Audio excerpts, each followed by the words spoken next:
Hello tout le monde, c'est Déborah de Daily Debbie et j'espère que vous allez bien.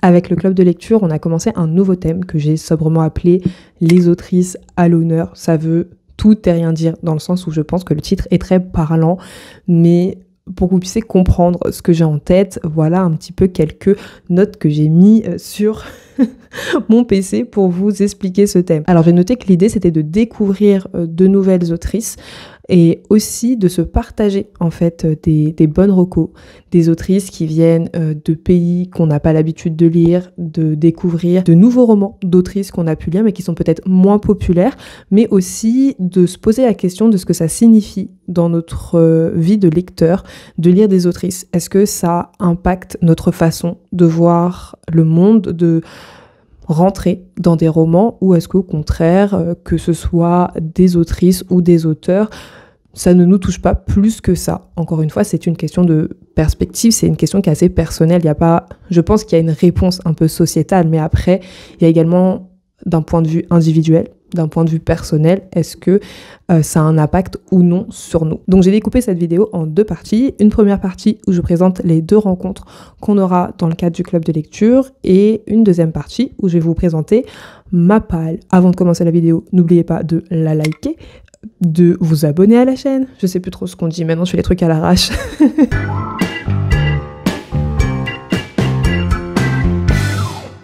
Pour ce nouveau thème, on aura non pas une rencontre, mais deux rencontres parce que apparemment il y a du soleil et je me sens mieux. La première rencontre, ce sera le 12 avril dans une librairie café parisienne.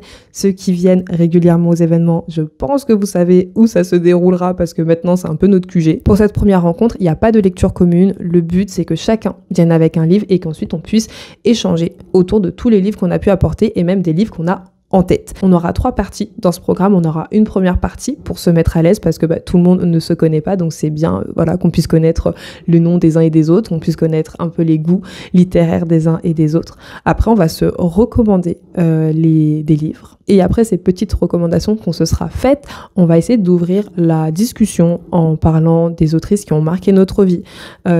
De même comment les autrices sont entrées dans nos vies, parce qu'on va pas se mentir, à l'école on lit pas tellement d'autrices, on lit plus des auteurs, et puis des derniers livres qui nous ont marqués et qui sont écrits par des femmes. Donc j'ai pas totalement peaufiné la liste de questions, mais vous voyez un petit peu où ça nous mène tout ça, et dans tous les cas à la fin de la rencontre, je pense qu'on aura tellement parlé de livres différents qu'on pourra tous rentrer chez soi avec une petite palle. Pour cette rencontre, il y a deux tarifs différents. Le premier tarif c'est 6 €, donc ça contient une conso, ça peut être une pâtisserie ou une boisson avec un petit pourboire, un petit tip pour l'aigri que je suis.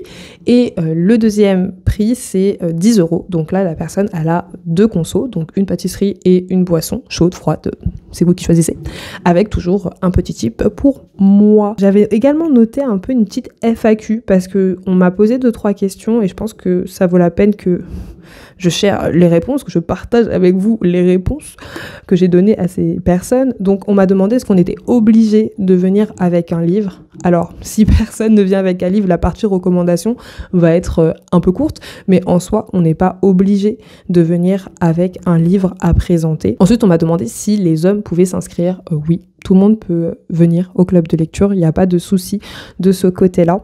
Et tu peux également, si tu le souhaites, et que tu écoutes cette vidéo tout seul, venir seul à la rencontre.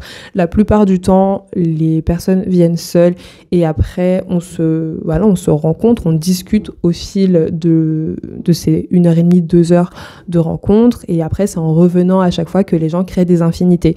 Donc oui, il est tout à fait possible de venir seul.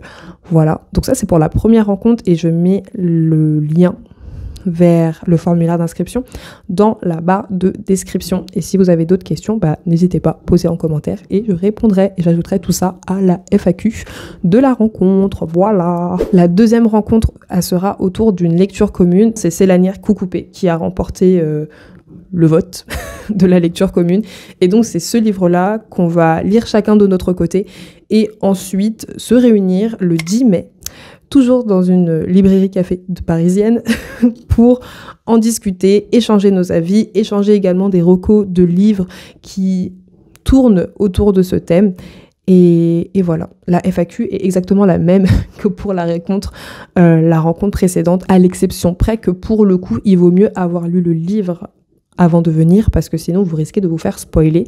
Je dirais même que vous allez totalement vous faire spoiler l'intrigue du livre. Sinon, si vous connaissez pas l'intrigue de Sélanir Coucoupé, c'est un livre de Maryse Condé qui se déroule aux Antilles, il me semble même plus précisément en Guadeloupe, et on va suivre l'histoire d'une jeune femme, Sélanir, qui a été retrouvée dans les déchets à sa naissance lorsqu'elle était bébé avec une entaille au niveau du cou. Et elle a survécu à cette attaque. Et quand elle grandit, son but, ce sera un peu de se venger de la vie. Et comment on sait ça ? C'est parce que peu importe où elle va, peu importe où elle se rend, en fait, il y a des gens qui meurent. Donc, clairement, c'est une histoire de vengeance.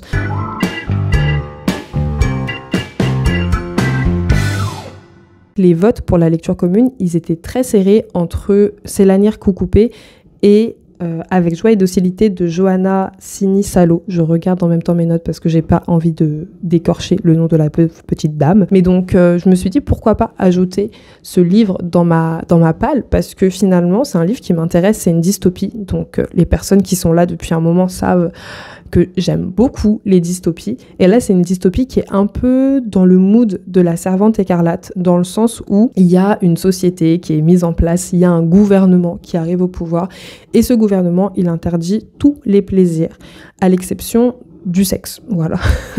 C'est un truc de dingue. Bref, vous allez voir, parce que c'est glauque, c'est pas fini. Donc, tous les plaisirs sont interdits, à l'exception du sexe, et donc, pour tout de même permettre aux personnes qui pratiquent cette activité, c'est-à-dire les hommes dans le livre, de pouvoir profiter pleinement de cela, ils ont séparé la population en deux, en tout cas la population de femmes en deux, avec d'un côté les femmes qui sont très belles et les femmes qui sont dévouées à leur mari et à leur famille. C'est, il me semble, les Héloïses.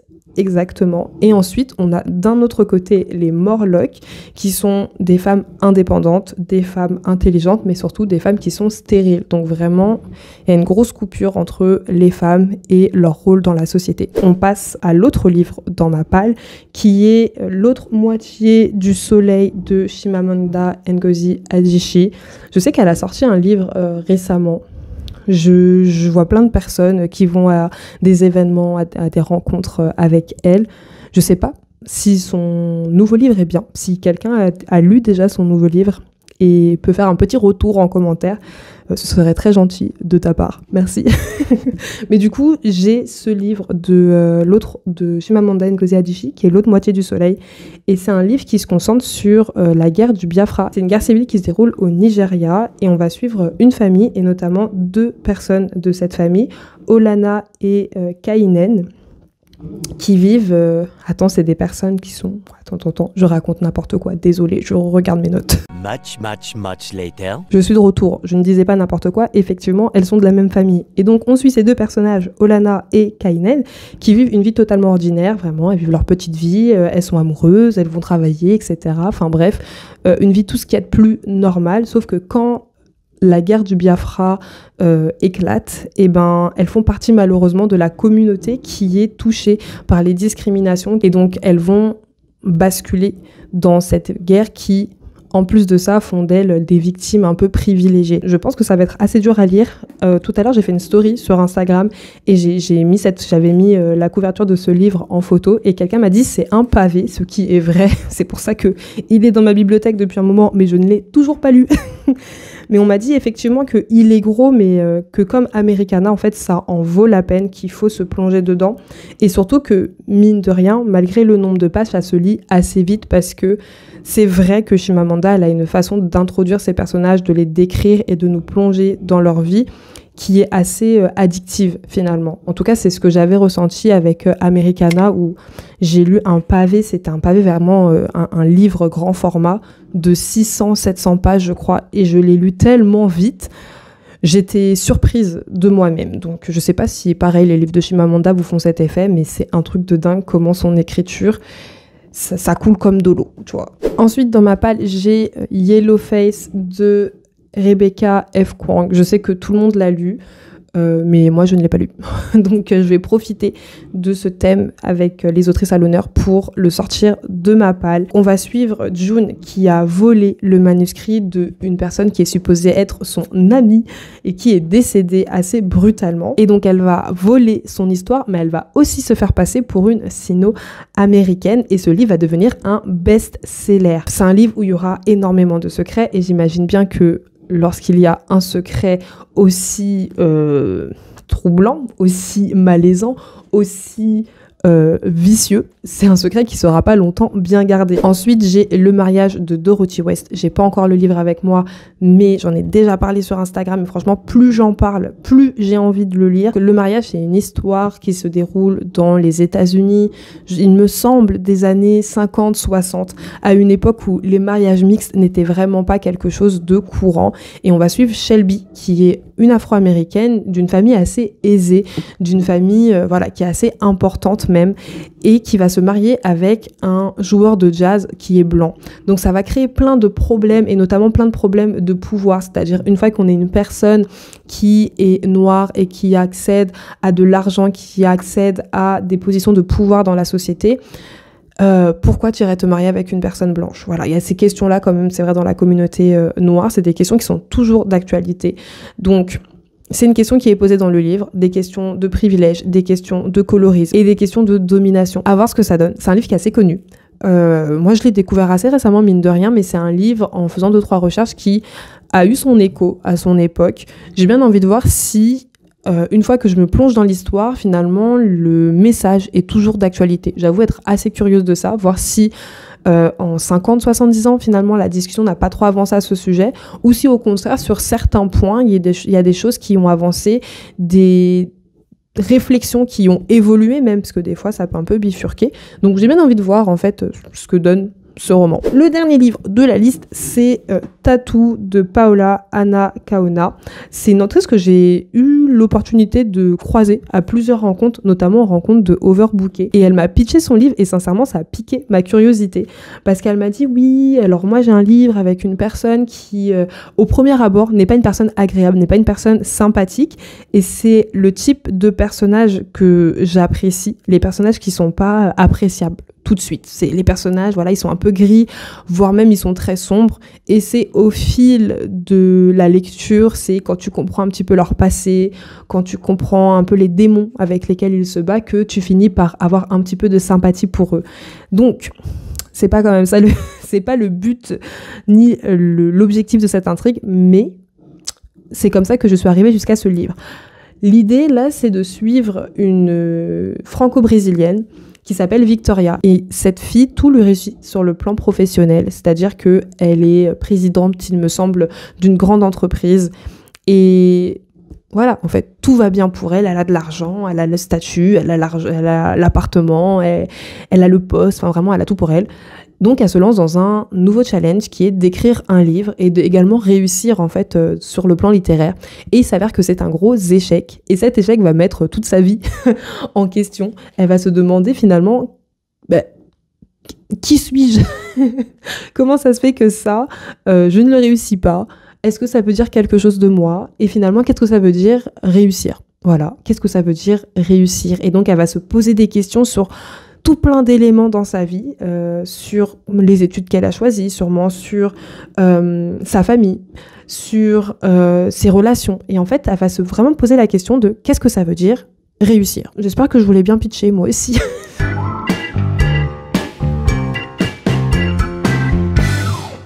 Je suis en train de lire Hunger Games. Oh Seigneur, il faut en parler un petit peu, parce que je suis à 2/4 du livre, donc à 50% du livre. Et c'est si bien, mais ça me brise le cœur. On suit les Hunger Games de Haymitch. Donc Haymitch, c'est le mentor de Katniss dans la saga originelle. Et mon Dieu, sa vie est trop compliquée, sa vie est trop dure, et Snow est déjà un pur BATRD, voilà. Mais du coup, les personnes qui le lisent, please, venez parler avec moi parce que j'ai grave envie d'en parler. Et là, j'en parle à monsieur, mais en fait, monsieur ne lit pas Hunger Games, monsieur s'en fout. Donc, j'ai envie d'en parler avec des personnes qui l'ont également lu, parce que ce qui est trop bien dans ce livre, et je pense qu'il faut le dire, et qu'on peut le dire pour le coup sans spoiler, c'est qu'il y a plein de personnages qu'on a rencontrés avec Katniss qui sont également dans ce bouquin. Et donc, j'ai l'impression qu'on découvre un peu une autre facette de leur personnalité, qu'on plonge dans leur histoire, et on se dit, mais vraiment, comment tout cela est possible. Je digresse, on s'en fout, mais je digresse. Si vous n'êtes pas intéressé par Hunger Games, la vidéo est terminée, vous pouvez partir. J'ai mis des post-it sur ce livre, et pour l'instant, j'ai genre 3 post-it. J'ai un post-it qui parle un peu plus genre politique, propagande, parce que c'est vraiment un thème intéressant dans le livre. Je pense qu'on met beaucoup l'accent dessus, peut-être pas aussi frontalement qu'on a pu le faire dans le livre 3, des Hunger Games. Vu que le livre et le film, ils sont pas découpés de la même façon, j'ai un petit doute sur le tome qui aborde la partie propagande, mais il y a tout un moment où Katniss est dans le district 13 et donc il commence à faire des vidéos de propagande pour réveiller les gens de Panem et pour réveiller les autres districts. Donc c'est très frontal, en fait, on voit comment la propagande fonctionne au quotidien, même pas au quotidien, sur des moments très précis en fait de l'histoire de Panem. Et là, c'est plus subtil, c'est plus les petites touches au quotidien, comment fonctionne, comment en fait on arrive à enfermer dans une bulle les districts, les personnes du Capitole. C'est vraiment c'est un petit vin le truc. Bref. Donc ça, c'est mon premier post-it. Après, j'ai un post-it sur la déshumanisation des personnages, parce que Snow est vraiment une personne diabolique. Je pense qu'on n'en parle pas assez. On le voit avec Katniss, qu'il est très sournois, qu'il est méchant. Mais là, en fait, je me rends compte aussi qu'il est très vicieux. Genre, au plus, c'est pas juste il est méchant, c'est vraiment, il aime voir souffrir les gens. Il aime voir les gens à ses pieds. Ça me dépasse. Et puis même, en fait, là, on a une époque de Hunger Games où j'ai l'impression que c'est populaire, mais c'est pas au niveau de popularité et de structure que ce qu'on a pu découvrir avec Katniss. Et donc, les gens, des fois, se permettent de dire des choses, de faire des choses. Et ils sont dans une méchanceté aussi gratuite, parce que je pense que le souvenir de la guerre est aussi beaucoup plus présent, qui, moi, me déboussole, pour dire la vérité. Et après, j'ai un dernier post-it que j'ai pas trop utilisé, maintenant que je m'en rends compte, qui concerne l'amitié, l'amour et un peu les citations. Mais pour l'instant, j'en ai mis que un. Ouais, c'est un truc assez intéressant. Pour l'instant, j'ai mis qu'une citation en vrai, et je pense qu'elle résume très bien le livre, mais ça, je le mettrai dans les notes, parce que je vais pas vous commencer à vous réciter des trucs dans Hunger Games, parce que sinon, on va pas s'en sortir, la vidéo à faire 1 heure. Mais j'ai un dernier post-it, en fait, qui est plus du côté de la rébellion, comment les gens montrent qu'ils sont en désaccord avec les règles du Capitole, comment les gens essaient de s'organiser pour résister. C'est vraiment un thème qui est toujours présent, mais c'est un thème qui est abordé, je trouve, personnellement, différemment de l'histoire originelle. En fait, je trouve que, tout simplement, et pour conclure, je trouve que là où les thèmes abordés étaient très frontales avec Katniss, c'était très frontal, très enfant, c'est-à-dire que presque elle nous livrait tout ce qu'elle voulait dire sur un plateau, on n'avait pas besoin vraiment de réfléchir. Là, je me pose des questions sur pourquoi les gens font si, pourquoi il agit tel quel. Est-ce que quand il agit tel quel, il veut montrer son désaccord, ou est-ce qu'au contraire, il est en totale adéquation, il est totalement matrixé dans son cerveau? Je me pose cette question-là. Je me dis également, est-ce que par exemple, Mitch, quand on le découvre avec Katniss, il est alcoolique, il est au bout de sa vie, et tu comprends un petit peu comment il en est arrivé là quand tu lis tout ce qui se passe dans le livre, et je vous dis, je suis même pas encore au jeu, et je comprends déjà pourquoi il veut noyer son chagrin et oublier tout ce qui se passe autour de lui. Donc j'imagine même pas ce qui va se passer durant les jeux. Je pense que ça va être un carnage, disons les choses. Mais bref, je m'arrête là pour Hunger Games, parce que je pense que ça fait déjà 5 minutes que je parle de Hunger Games, alors que c'est même pas le sujet de la vidéo.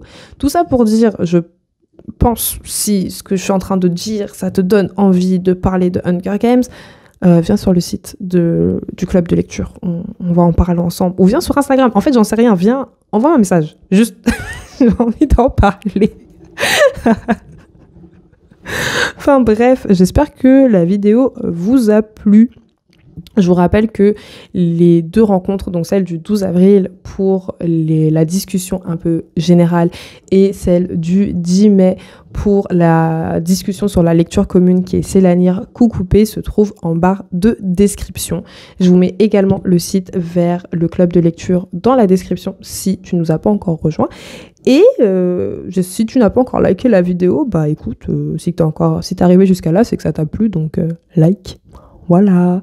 Bref, je sais plus ce que j'ai à la fin de mes vidéos, donc tchuss.